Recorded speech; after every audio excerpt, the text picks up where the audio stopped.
السلام عليكم ورحمة الله وبركاته. كسر هذا مقالكنا waxaan ku barnaa shuruudaha Facebook ayaan ku barnaa sida lacagta qaybta lacagta loo sameeyo anaga hadda ma sameyn doono account kuma xiri doono laakiin waxaan tusi doonaa monetization-ka ama qaybta lacagaha iyo shuruudaha la iska rabo iyo meesha hadii oo community gaar ama wax lagu qabsado aad ku dacwo lahayd insha Allah dacwada si gaar ah u galeynaa ama muqaalkana khaldina insha Allah hadda waan tusi doonaa waxaan tusaale soo qaadan doonaa beedkeena aan markii hore sameysnay digital marketing soo furayna ugu hore markaan soo furno kadib waxaan sameynaynaa waxaan tagaynaa qaybta lacagaha ayaan tagaynaa okay markuu beedka saan camal iyo soo furno kadib halkan waxaan ka raadin doonaa create studio insha Allah muuqaalkan soo bay mobile ah insha Allah waa soo duubi doonaa waan idin soo diri doonaa ama beedka ama YouTube aan soo dhigi doonaa insha Allah create studio soo furnaa create studio markaan soo furto kadib waxaan noo soo bixi doonaa waxyaabo badan kadib halkaas aan ka dooranayna qaybta shuruudaha ayaan isla arkayna shuruudana laga rabo inaan buuxino iyo qaabkii aan u buuxin lahayn iyo waxyaabaha requirement-iga ama looga baahan yahay ayaan isla fiirinayna okay intuu noo soo furmaya sugayna hogayar khadka iska culus markuu noo soo furno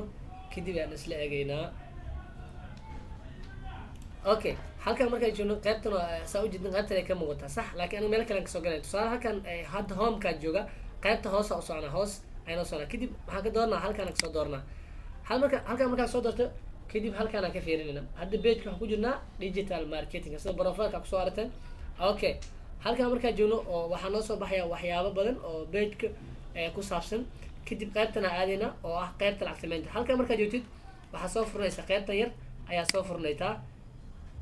qaybta markaa soo furtid saa u jeedin meeshan waxaa laga rabaa followerskeena inay gaaraan meeshan hadda fiiriya bal ila fiiriya meeshan laga rabaa followerskaada hadda followerska meeqa waani boqolkiiba 1 waaye boqolkiiba 1 waaye ma ahan boqolkiiba 1 hal qof iguma xirna laakiin asiga markuu 99